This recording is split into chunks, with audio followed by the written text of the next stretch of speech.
Senhoras e senhores parlamentares, nosso presidente Zé Nunes em exercício, senhoras e senhores que assistem à nossa sessão. Eu quero falar sobre dois grandes engodos que foram instaurados no debate macroeconômico do nosso Estado e que têm sido repetidos com tanta efusividade que deixam de ser questionados. Primeiro, a existência da dívida com a União e a consequente necessidade de parcelamento dos salários. Dois engodos que têm servido como base retórica para a destruição do patrimônio e do serviço público do nosso Estado. Já passa do momento de nós expormos a verdade sobre essas duas questões. Na campanha para o governo, o nosso governador Eduardo Leite prometeu que iria colocar os salários em dia até o final de 2019. Disse que era apenas uma questão de fluxo de caixa e que logo seria resolvido.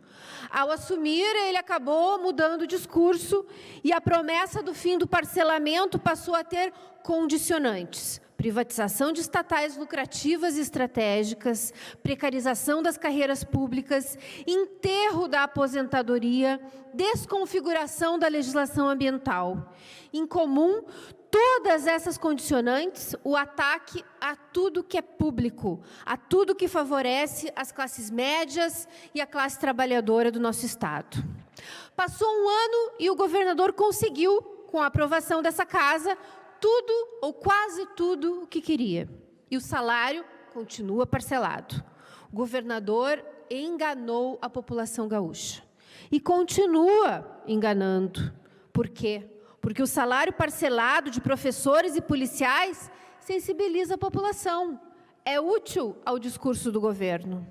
Dizer que esse problema pode terminar se aprovarmos algumas medidas que são extremamente impopulares faz com que elas sejam digeridas de forma menos penosa.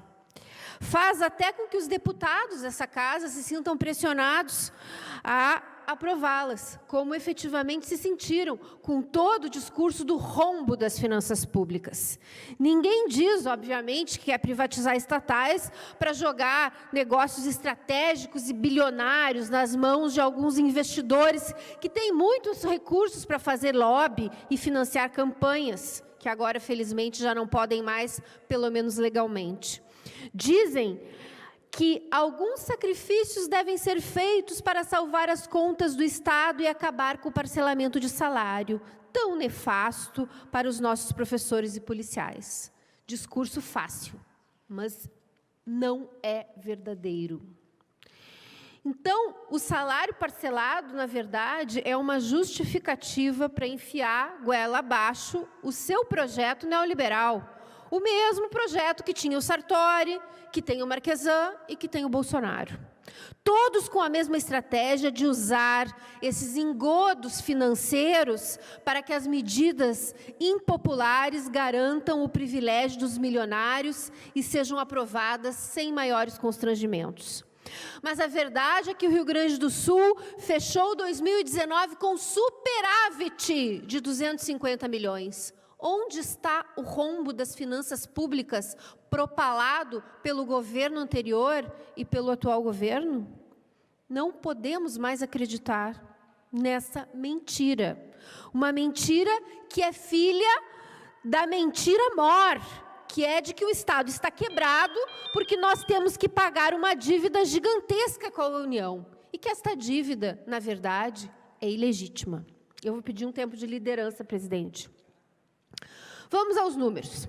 A dívida bruta financeira do Estado é de 77 bilhões.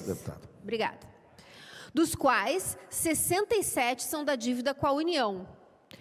Ou seja, a dívida com a União, de acordo com esses números, é o grande problema que temos. Ocorre que essa dívida é ilegal porque ela já foi quitada. E eu vou explicar. Os índices que foram estipulados na época do governo Brito, e eu era deputada estadual aqui nesta casa, e até mesmo os que foram depois renegociados à época do governador Tarso, são impagáveis. Trata-se de pura e clara agiotagem da União para com os estados. Vejam só, nós tomamos emprestados 33 bilhões, pagamos mais de 43 bilhões e ainda estamos devendo 67 bilhões. Isso é ou não é agiotagem? Isso é ou não é absolutamente imoral? Se nós calculássemos a dívida pelo IPCA, que é o índice que deve ser usado em casos que não há agiotagem, que é o índice que deve ser usado para uma dívida entre dois entes públicos, essa dívida não só já estaria paga, mas a União estaria devendo para o Estado do Rio Grande do Sul. Basta mudar o índice e usar o IPCA, que a União está devendo para o Estado. Vejam bem que escândalo. O grande pulo do gato dessa história, porém, não é a constatação jurídica e matemática de que essa dívida é uma mentira, mas sim o fato de que o Estado sabe disso e não se importa. E por quê? Em primeiro lugar, porque os governos estaduais têm sido coniventes com a política econômica de submissão aos interesses do mercado financeiro. E também porque, se não houvesse dívida, não haveria razão para privatizar estatais, para leiloar a preço de banana o patrimônio do Estado, para acabar com as carreiras públicas, para fazer parcerias públicos-privadas, porque haveria e há recursos para investimentos públicos. Se não houvesse dívida, não haveria por que destruir a nossa legislação ambiental para beneficiar a construção de uma mina de câncer ao lado da nossa capital, sob o pretexto de geração de renda para dinamizar a economia e ajudar financeiramente o Estado quebrado. Os governos anteriores e o atual são governos neoliberais que querem entregar o Estado para os mais ricos. Essa é a realidade. O discurso da dívida serve para isso. Reduzir o poder do Estado de modo não só a garantir a continuidade dos privilégios dos multimilionários, mas também para aumentá-los.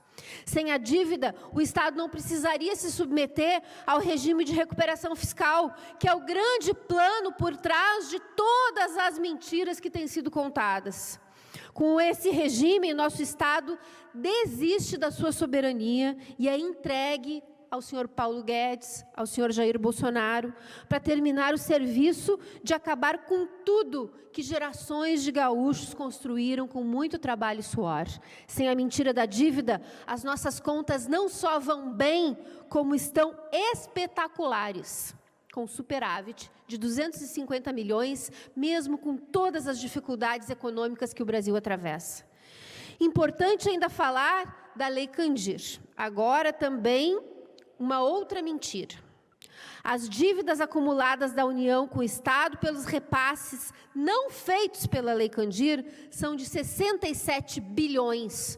Nós somos credores da União em 67 bilhões por causa da Lei Candir e dos repasses que não foram feitos e que deveriam ser feitos de acordo com a própria lei. Aproximadamente é o mesmo valor que nós estaríamos devendo à União por conta da dívida assumida pelo governador Antônio Brito em 97. Ou seja, somos credores de 67 e alega-se devedores de 67. E a similaridade faz, inclusive, com que muitos comecem a apontar um possível encontro de contas para resolvermos esse impasse, como fez o ex-governador Pedro Simon. O Estado credor de 67 bilhões da União. Essa é uma realidade. Já a nossa dívida com a União é algo que deveria ser averiguado por uma auditoria. Claro que o encontro de contas seria um avanço extraordinário, mas é preciso apontar que o nosso Estado é credor de 67 bilhões e que a nossa suposta dívida só poderá ser efetivamente considerada legítima depois de uma auditoria, porque quando nós constatamos que com a mera mudança do índice de correção, essa dívida não só desaparece, como passa a ser um crédito, é evidente que não se pode aceitar essa dívida como algo legítimo. Enquanto não se entrar na raiz desses debates, nós vamos continuar consentindo com essa fraude. Vamos continuar assistindo esse movimento das engrenagens que mantém os privilégios e os grandes lucros do mercado financeiro. Além de tudo nós ainda temos 9 bilhões por ano de sonegação de impostos.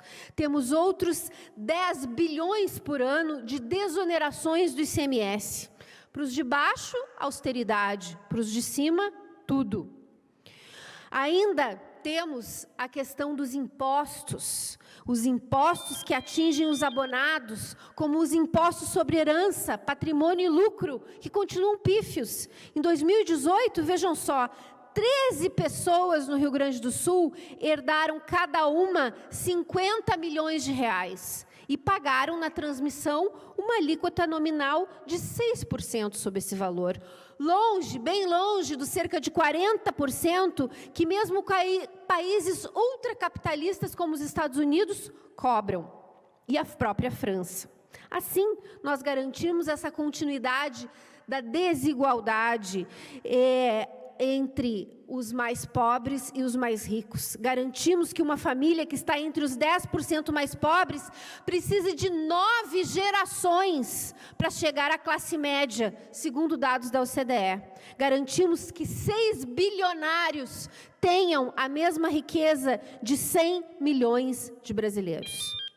Para que esse escândalo passe ileso pela opinião pública, é preciso muita maquiagem. Maquiagem necessária, porque se as verdadeiras razões para a venda do Estado fossem expostas, esse projeto não seria eleito.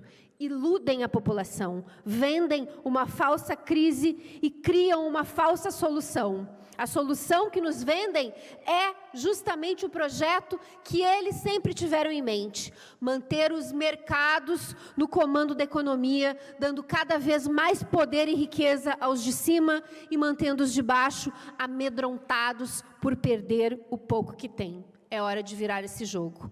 Esse é o papel que nós do PSOL queremos cumprir aqui na Assembleia Legislativa, nas câmaras de vereadores, no Congresso Nacional, mas sabemos que virar esse jogo só será possível com a mobilização e a organização da população brasileira. Muito obrigada.